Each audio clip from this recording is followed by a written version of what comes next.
ఈ వీడియోలో నేను ఒక కొత్త కాన్సెప్ట్ని మీకు తీసుకెళ్తున్నాను.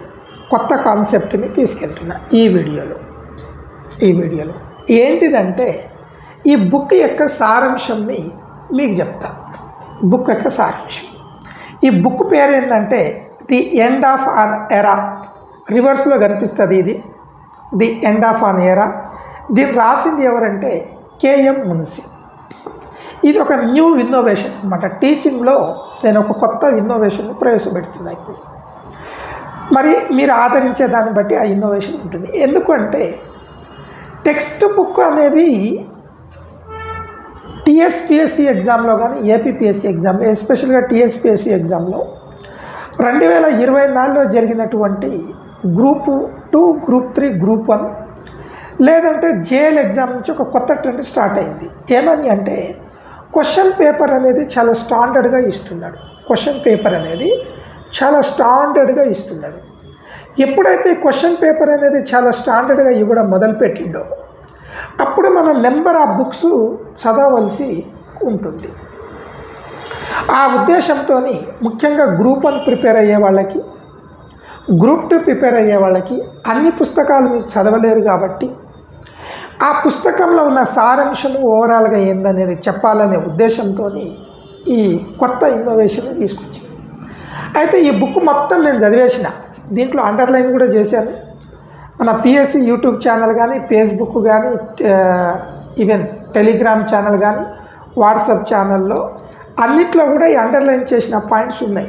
ఇట్లా అండర్లైన్ చేసి అవి ఎగ్జామ్లో ఇదని కాకుండా మీకు క్లారిటీగా కనబడదు, రివర్స్లో ఉంటుంది కాబట్టి. అయితే ఎందుకు ఈ బుక్ ఇంపార్టెంట్? ఇప్పుడు మీ క్వశ్చన్ ఎట్లా అడుగుతారు? కానిస్టేబుల్ ఎస్ఐ ఎగ్జామ్లో కూడా ఈ క్వశ్చన్ అడుగుతాడు. ది ఎండ్ ఆఫ్ అన్ ఎరా అనే పుస్తకాన్ని ఎవరు రాశారు, ఆథర్ ఎవరు రాశారు అని కేఎం మున్సి రాశారు. అయితే ఎండ్ ఆఫ్ అన్ ఎరా అంటే ఇంగ్లీష్లో ఉంటుంది బుక్, తెలుగులో మనం దాని ట్రాన్స్లేషన్ అనేది చేయవద్దు. ఎరా అంటే యుగం, శకం అన్నమాట. ఎరా అంటే శకం, యుగం. ఎండ్ ఆఫ్ అన్ ఎరా అంటే ఇక్కడ తెలంగాణ హిస్టరీలో భాగంగా, తెలంగాణలో మోడర్న్ హిస్టరీలో భాగంగా అసంఖ్యాయుల యొక్క యుగం ముగిసింది అనే ఉద్దేశంతో రాసింది. కేఎం మున్సి ఇతని పేరు, పూర్తి పేరు కనయ్యలాల్ మాణిక్లాల్ మున్సి. కనయ్యలాల్ మాణిక్లాల్ మున్సి. ఎందుకు మీరు పూర్తి పేరు కూడా ఇంపార్టెంట్ అంటే బీ కేర్ఫుల్. ఈ మధ్యకాలంలో పూర్తి పేరు మీద కూడా ఎగ్జామినర్ క్వశ్చన్ అడుగుతున్నాడు. మీకు స్ట్రైట్ ఫార్వర్డ్గా క్వశ్చన్ అడగవచ్చు. ఏమని? ది ఎండ్ ఆఫ్ అన్ ఎరా అనే పుస్తకాన్ని ఎవరు రాశారు, ఆథర్ పేరని అడగవచ్చు. లేదా మ్యాథ్స్ ది ఫాలోయింగ్ ఇచ్చి కింది వాటిలో సరికాంతి ఏది అని కూడా అడగవచ్చు. ఎస్ఐ కానిస్టేబుల్లో కూడా అడగడానికి మనకు పాసిబిలిటీ ఉంది. అయితే ఈ కేఎం మున్సి ఎవరు అంటే ఇతను agent general of India to Hyderabad state. అంటే హైదరాబాద్ రాజ్యంలో ఇతను వచ్చిండు, భారత ప్రభుత్వం ఇతన్ని పంపిస్తుంది. ఈ బుక్లో ఏముంటుంది అంటే, ఈ బుక్లో ఉండేది జనవరి 5, 1948 నుంచి సెప్టెంబర్ 21 వరకు జరిగిన సంఘటనలు ఉంటాయి. ఎందుకు ఈ సంఘటనలు ఉంటాయంటే ఇతను ఈ పుస్తకంలో 1948లో జరిగిన దాదాపు 9 నెలల కాలంలో జరిగిన పోలీస్ యాక్షన్ జరిగినప్పుడు ఇతను హైదరాబాద్లోనే ఉన్నాడు కాబట్టి దీంట్లో రాయడం. మరి పోలీస్ యాక్షన్ ఎందుకు ఇంపార్టెంట్? ఇప్పుడు ఈ పుస్తకం గురించి ఎందుకు ఇంపార్టెంట్ అంటే ఈ పుస్తకం 2 రకాలుగా. సింపుల్గా క్వశ్చన్ వచ్చినప్పుడేమో ఆ పుస్తకం ఆథర్ ఎవరని అడుగుతాడు. లోతుగా అడిగినప్పుడు ఈ మధ్య క్వశ్చన్స్ ఎట్లా వస్తున్నాయి అంటే 2 స్టేట్మెంట్లు ఇస్తాడు, ఒక 4-5 స్టేట్మెంట్ ఇస్తాడు, ఏది కరెక్ట్ ఏది ఇన్కరెక్ట్ అంటున్నాడు. ఆ స్టేట్మెంట్ ఊరికే తీసుకోవట్లేడు ఎగ్జామినర్. ఆ స్టేట్మెంట్ ఎట్లా తీసుకుంటున్నాడు అంటే ఒక ప్రామాణికమైన బుక్, ఈ బుక్ కూడా ప్రామాణికమే. సార్ మీరు ప్రామాణికమని ఎట్లా చెప్పగలిగారు అంటే క్వశ్చన్ పేపర్ ఇంగ్లీష్లో తయారవుతుంది, తెలుగులోకి ట్రాన్స్లేట్ అవుతుంది. క్వశ్చన్ పేపర్ తయారు చేసినప్పుడు అదే బుక్ నుంచి same words same terminology as it ఈజ్గా ఇచ్చినప్పుడు, లేదంటే కొంచెం మార్చి ఇచ్చినప్పుడు ఆ పాయింట్ ఆ బుక్లో తప్ప ఎక్కడ లేదు కాబట్టి నెంబర్ ఆఫ్ బుక్స్ చదివి ఉంటాం కాబట్టి యాజ్ ఎ ఎక్స్పర్ట్గా, కాబట్టి అది ప్రామాణికమైనది ఆ బుక్ నుంచి వచ్చింది అంటున్నాను. That is the reason. ఇవా కాదు, ఇలాంటి మీకు రానున్న రోజుల్లో నెంబర్ ఆఫ్ బుక్స్ని నేను పరిచయం చేపిస్తాను. వీటిలో సారాంశం. అయితే కేఎం మున్షి ఏం చెప్పదలుచుకుంటున్నాడు దీంట్లో, ఈయన ఎందుకు ప్రాముఖ్యత ఉన్నది, అసలు కేఎం మున్షి ఎవరు గన మాట్లాడితే, పోలీస్ యాక్షన్ జరిగే టైం పీరియడ్లో ఇతన్ని భారత ప్రభుత్వం పంపిస్తుంది. హైదరాబాద్ రాజ్యం వేరు, భారత రాజ్యం వేరు. భారత ప్రభుత్వము agent general of India to Hyderabad స్టేట్కి పంపిస్తాడు. ఈయన వచ్చే ముందు కూడా చెప్పేస్తాడు, భార్య పిల్లలకి చెప్పేస్తాడు, ఇవన్నీ నేను హైదరాబాద్ రాజ్యానికి ఏజెంట్ జనరల్గా వెళ్తున్నా, రాయబారానికి వెళ్తున్నా, ఆ రాయబారంలో నేను బతికి రావచ్చు లేకంటే రాకపోవచ్చు అని కూడా చెప్పి వస్తాడనమాట. ఇక అదే దీంట్లో రాసిండు. ఆ పుస్తకంలో కూడా హైదరాబాద్ మెమోరీస్, నేను హైదరాబాద్లో ఉన్నప్పుడు ఎట్లా.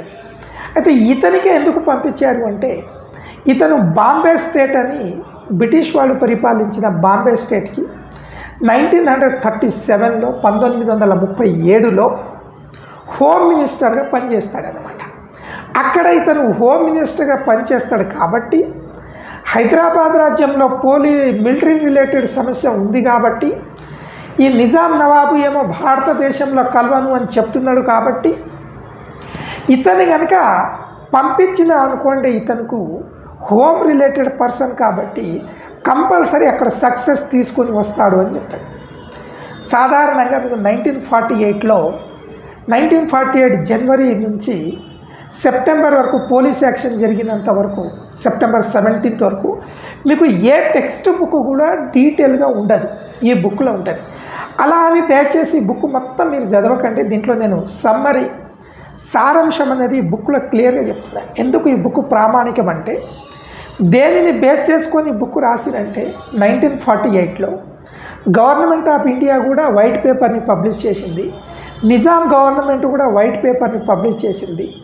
47-48లో ఏం సంఘటనలు జరిగినాయి, పోలీస్ యాక్షన్ జరగడానికి గల కారణం ఏంది, సెప్టెంబర్ 13, 14, 15, 16, 17, సెప్టెంబర్ 13 నుంచి 17 వరకు ఏం జరిగింది, సెప్టెంబర్ 18, 1948 రోజు భారత సైన్యం సికింద్రాబాద్ కంటోన్మెంట్లో ఎంటర్ అయింది.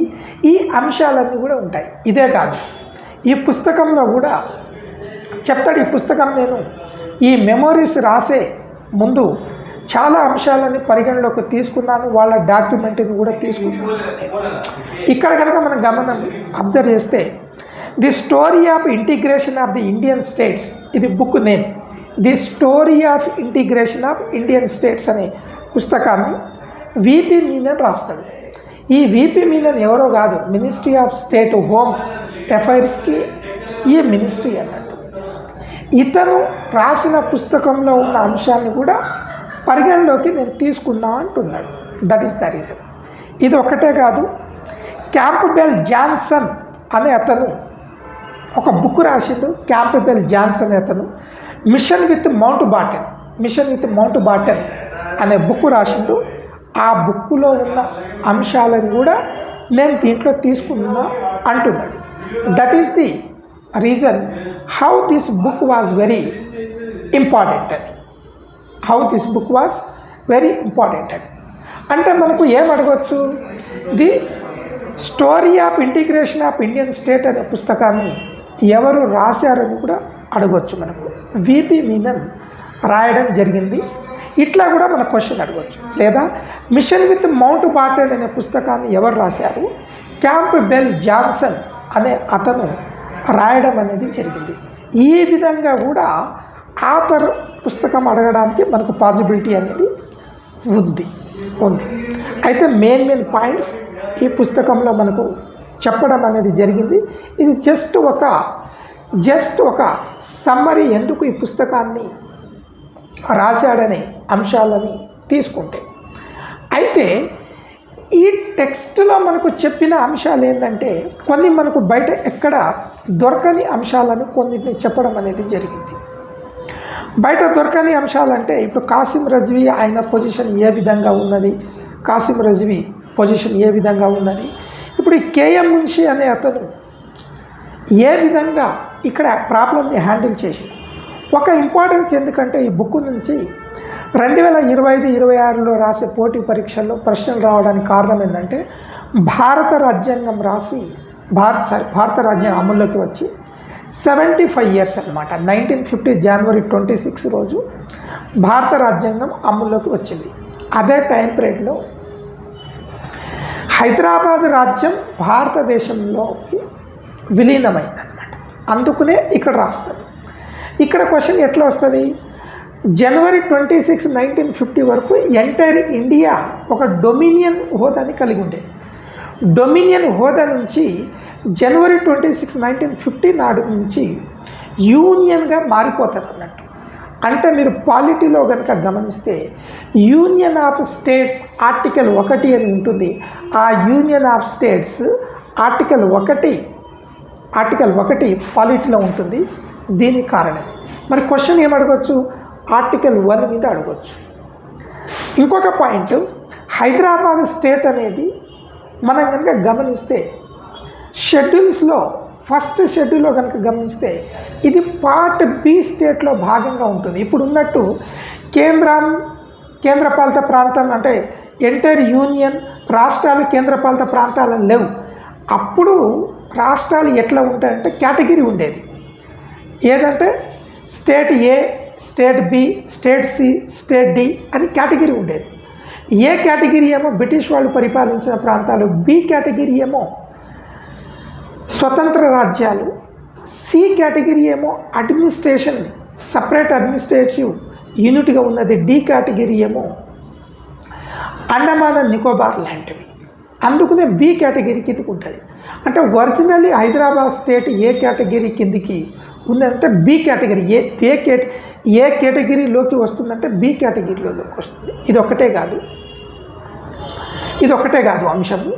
ఇంకొక అంశం కూడా దీంట్లో క్లియర్గా ఉన్నది. ఇప్పుడు తెలంగాణ రాష్ట్రం ఏర్పాటు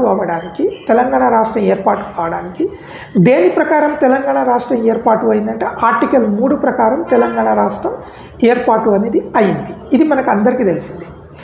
తెలంగాణ రాష్ట్రం ఏర్పాటు చేసే క్రమంలో పార్లమెంటు లోక్సభ నుంచి బిల్లు పంపిస్తారు. ఏపీ రియాక్షన్ యాక్ట్ 2014 పంపించారు. ఇక్కడ ఆంధ్రప్రదేశ్ అసెంబ్లీలో దాన్ని రిజెక్ట్ చేసినా కూడా కేంద్రం చేతిలో ఉన్నది. అంటే రాష్ట్రం యొక్క అభిప్రాయం పరిగణలోకి తీసుకోవాల్సిన అవసరం లేదు. కానీ కండిషన్ అప్లై. ఎగ్జామ్లో క్వశ్చన్ ఇక్కడే వస్తుంది. 1956లో ఏర్పాటు చేసిన ఆంధ్రప్రదేశ్ లాంటి రాష్ట్రాలకి కూడా ఆ రాష్ట్రం కనుక మమ్మల్ని కొత్త రాష్ట్రం ఏర్పాటు చేయమని కనుక తీర్మానం పెడితే ఆ రాష్ట్రం యొక్క అభిప్రాయాన్ని తీసుకొని రాష్ట్రాలను ఏర్పాటు చేశారు. కానీ తర్వాత కాలంలో అమెండ్మెంట్ యాక్ట్ తీసుకొచ్చి మార్చారు. అందుకనే మీకు 5th constitutional amendment act is very important. 5వ రాజ్యాంగ సవరణ చట్టం ద్వారా మార్చారనమాట. ఏమని అంటే రాష్ట్రాలకు అభిప్రాయం, కొత్తగా రాష్ట్రం ఏర్పడితే వాళ్ళ అభిప్రాయం తీసుకోవాల్సిన అవసరం లేదు, కేంద్రం రాష్ట్రాలను ఏర్పాటు చేయొచ్చు. ఇది చాలా చాలా ఇంపార్టెంట్. ఇగో ఈ కేఎం మున్షి రాసిన ది ఎండ్ ఆఫ్ అన్ ఎరా ఆ బుక్లో ఈ పాయింట్ని మనకు మెన్షన్ చేశాడన్నట్టు. ఈ పాయింట్ని మనకు మెన్షన్ చేసిందనమాట. అందుకనే ఈ అంశం మీద మనం మాట్లాడగలుగుతున్నాం. ఇదే అంశం ఒకటే కాదు, ఈ అంశమే కాదు, ఇంకా ఇతను చెప్పిన దాంట్లో ఆ రోజు హైదరాబాద్ రాష్ట్రం ఏ విధంగా ఉండేది అనే అంశం మాట్లాడినప్పుడు ఇక్కడ కమ్యూనిస్టుల యొక్క ప్రాబల్యం ఎక్కువగా ఉండేది. ముఖ్యంగా 2 జిల్లాలు, ఇది పాత వరంగల్ జిల్లా, పాత నల్గొండ జిల్లాలు. వీళ్ళు ఈ కమ్యూనిస్టులు భారతదేశంతో లింక్ కలిగి ఉన్నారు కాబట్టి ఈ కమ్యూనిస్టులతో పెద్ద ప్రాబ్లం ఉన్నది అని యాంగిల్ అన్నట్టు. ఇప్పుడు తెలంగాణలో 2023లో కొత్త గవర్నమెంట్ వచ్చిన తర్వాత క్వశ్చన్స్ కూడా ఎవరైతే కాంగ్రెస్ ఐడియాలజికల్ పర్సన్స్ ఉన్నారో కాంగ్రెస్ ఐడియాలజికల్ పర్సన్స్ రాసిన పుస్తకాల నుంచి క్వశ్చన్స్ ఇస్తున్నాడు. అందుకనే ఇప్పుడు మీకు తెలంగాణ ఐడియాలజికల్ కానీ టీఆర్ఎస్ ఆర్ బీఆర్ఎస్ ఐడియాలజికల్గా ఉన్న పర్సన్స్ కంటే వీళ్ళు ideology K M Munshi Congress ideological persons అన్నమాట.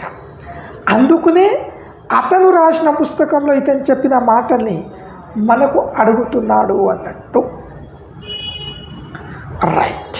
ఇంకొక యాంగిల్ కనుక గమనిస్తే కాంపిటేటివ్ ఎగ్జామ్లో మీకు పాలిటీలో questions cabinet mission 1946 cabinet mission భారతదేశానికి వస్తుంది. ఆ క్యాబినెట్ మిషన్ 1946 ఇంపార్టెంట్ అండి. 1946 నుంచి తెలంగాణలో అంటే హైదరాబాద్ స్టేట్లో 1950 వరకు ఏం జరిగింది, ఎస్పెషల్గా 1946 నుంచి 48 సెప్టెంబర్ 17 వరకు ఏం జరిగింది అనే అంశం కూడా ఇంపార్టెంట్. ఈ పాయింటే కాదు, మీరు ఇక్కడ అబ్జర్వ్ చేస్తే పోలీస్ యాక్షన్ మీద మీకు ఒక ఎస్ఏ రాయమని చెప్పిండి అనుకోండి, ఎస్ఏ గ్రూప్ 1లో ఒక ఎస్ఏ రాయమని చెప్పిండి అనుకోండి. పోలీస్ యాక్షన్స్ మీద ఒక ఎస్ఏ రాయడానికి ఈ బుక్లో ఉన్న అంశాలు చాలా వరకు మనకు యూజ్ అవుతుంది. ఆ పాయింట్లని కనుక మనం కోట్ చేయగలిగినామంటే మనం బెస్ట్ మార్క్స్ మనకు రావడానికి ఆస్కారం ఉంటుంది. ఇగో ఈ బుక్ ఇప్పుడు రాసింది కాదండి, ఈ బుక్ 1957లో ప్రింట్ అయింది. 1957లో ఈ బుక్ అనేది ప్రింట్ అయింది. అంటే దాదాపు 70 సంవత్సరాలు సార్. ఈ 70 సంవత్సరాల క్రితము ఈ బుక్ అనేది మీ దగ్గర తెలుగులో బహుశా నాకు లేరు, ఎవరైనా విఘ్నులు నా వీడియో చూస్తున్న వాళ్ళు అది తెలుగులో కనుక ఉంటే నాకు తెలపగలరు. నేను తెలుగులో కూడా చూస్తాను, అది ఇంగ్లీష్లో మాత్రమే ఉంది. కాబట్టి ఈ బుక్ యొక్క సారాంశాన్ని మీకు చిన్న కొన్ని మాటల్లో చెప్పడం అనేది జరిగింది. గతంలో తెలంగాణలో అంటే ఉమ్మడి ఆంధ్రప్రదేశ్ తర్వాత తెలంగాణలో పాత గ్రూప్ 1 నోటిఫికేషన్ అప్పుడు ఒక ఎస్ఏ వచ్చింది పోలీస్ యాక్షన్కి సంబంధించింది. ఈ బుక్ నుంచి రాసిన వాళ్ళకి అప్పుడు మంచి మార్క్స్ వచ్చినవి. రాబోయే రోజుల్లో కూడా ఒకవేళ కనుక మీకు ఎస్ఏ గ్రూప్ 1లో రాసేటప్పుడు వీటిలో ఉన్న పాయింట్ని మీరు కోడ్ చేయగలిగినంటే మనకు మంచి మార్క్స్ రావడానికి ఆస్కారం అనేది ఉంటుంది.